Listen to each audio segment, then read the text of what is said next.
palomita se llevó.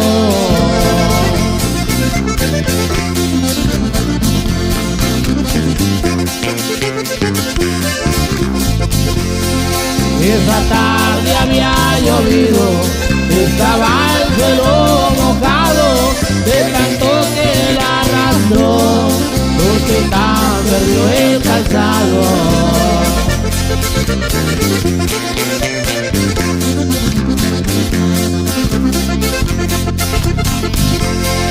Ese aluciano Jorge, montado en su buen caballo, palomita me la llevo al primer canto del gallo.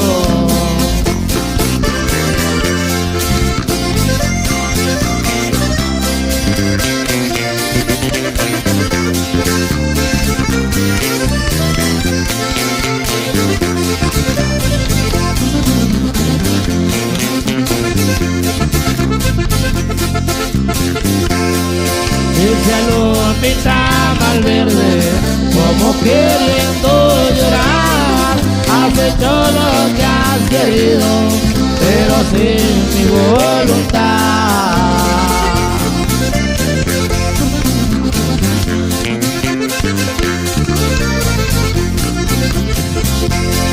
Dice Luciano Jorge, no podemos demorar, porque ahí viene la acordada y nos vienen a alcanzar.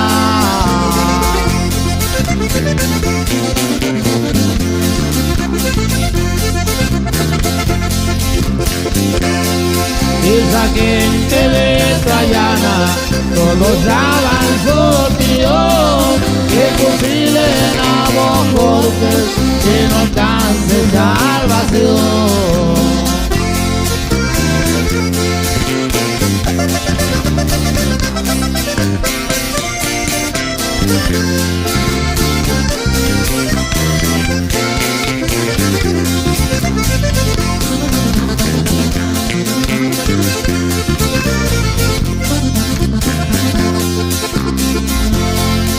Al rancho de Trayana, cuando te volveré a ver, donde matan a los hombres por amar a una mujer.